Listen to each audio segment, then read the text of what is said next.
They looked at the most successful men and women of the world, and they found that they had like 7, 8 things in common. And one of the things they all had in common was a routine. They are obsessed with their routine. They don't have a gap of wasted time in their routine. You know, I realized the reason why I'm so successful and the reason why I don't get in trouble like I used to when I was younger is because when I was younger, man, my schedule had so many gaps in it. The devil had like, okay, he might pray at 6, but my man's watching TV. He playing video games by 8:30.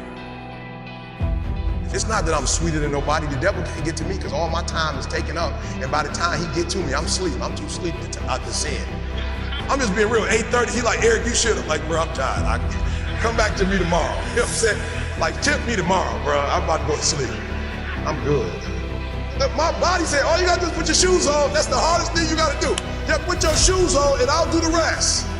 I can't put your shoes on for you, but put your shoes on and then just go. And I just went and I was walking to do the 11 incline board, and I was just walking for an hour, and I was just like, you know what, it's almost an hour. I don't feel like running. My body was like, don't worry about it. We'll get to that when we get to it. I did my hour, about to get off. My body was like, you know we run now. I said, what? We run now, let's go. You ain't tired? I said, I am tired. No, you're not. You just walked for an hour. You're not tired, Eric. Your brain is telling you some dumb stuff. If you were tired, you wouldn't have been able to walk for an hour. Okay, so let's do this. Just run for 2 minutes. I'm trying to help somebody right now go to a whole other level. The reason why you go back to sleep is because you've always gone back to sleep. It's like a default. You go back to sleep because all you gotta do is stop going to sleep, and then you're gonna stop going to sleep. All you gotta do is stop fussing and cussing, and you're gonna stop fussing and cussing. All you gotta do is stop spending all the money you got and start saving it.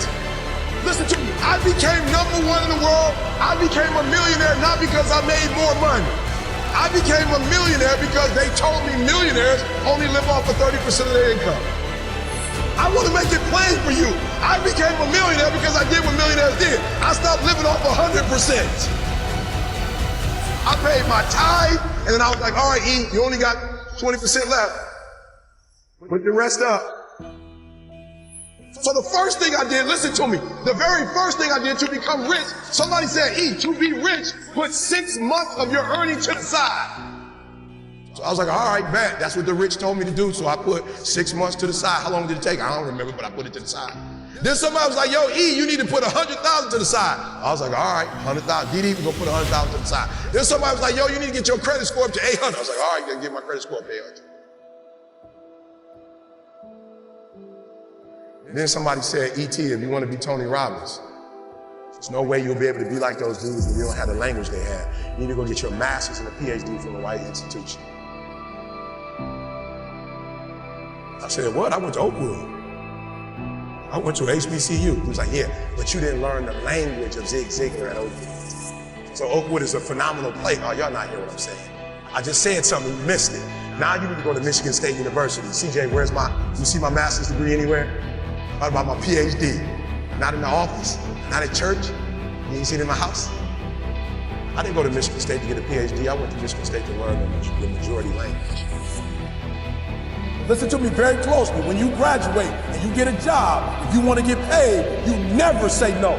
You never say it can't get done. Don't you ever say out your mouth it can't get done. Even if you feel in your heart it can't get done, you don't say it out loud. You let the broke folks say that. You let the folks they find first say that. You always say it can get done. Even if you don't think it can get done, just say it and try to make up something. But every time I put on a dress shirt and button it up, I just feel, and I hear people say all the time, man, you look like you dressed for success. I'm like, is putting on a shirt and a tie dressed for success? I'm dressed for success. I'm getting paid. I'm dressed for success. I'm not dressed like he dressed, but I'm dressed the way I feel comfortable. I feel good being me. I feel good not to have to, like, not only can I say no, I don't have to explain why I said it no more. It feels good being me.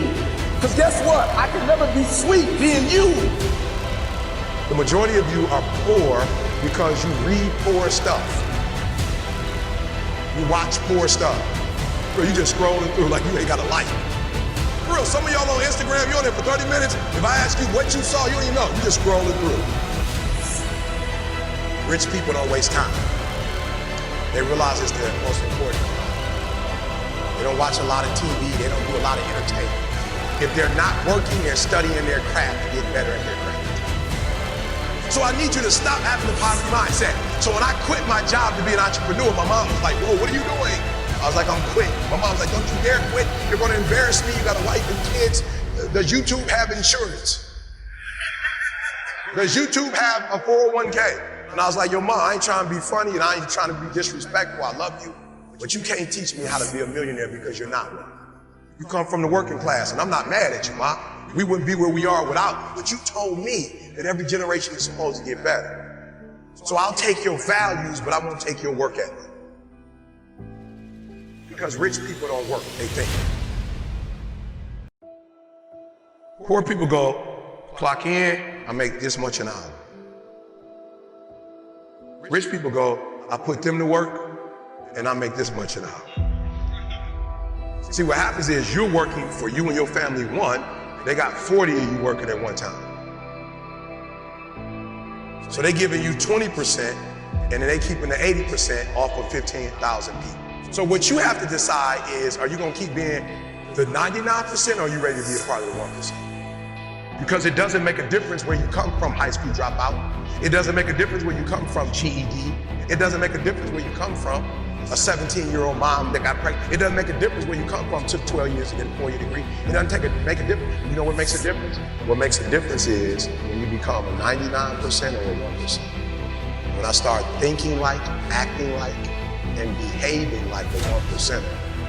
So I went to every single class, and when the teachers was talking, they thought I was just doing homework. I wasn't. I was listening to how they conjugate verbs. I was listening to how they tell stories. I was like, ooh. I peeped it out, y'all. They way more linear. So that I realized when you do corporate, it's A, B, C, D, E, F. It's 1, 2, 3, 4, 5. It's topic, body. It's topic, support, push. I need your language though if I'm going to compete. I need your rules if I'm going to compete. I need your codes if I'm going to compete. The problem with most of you is you don't have a 1% language. You got a poverty language. There was a language that I needed to learn.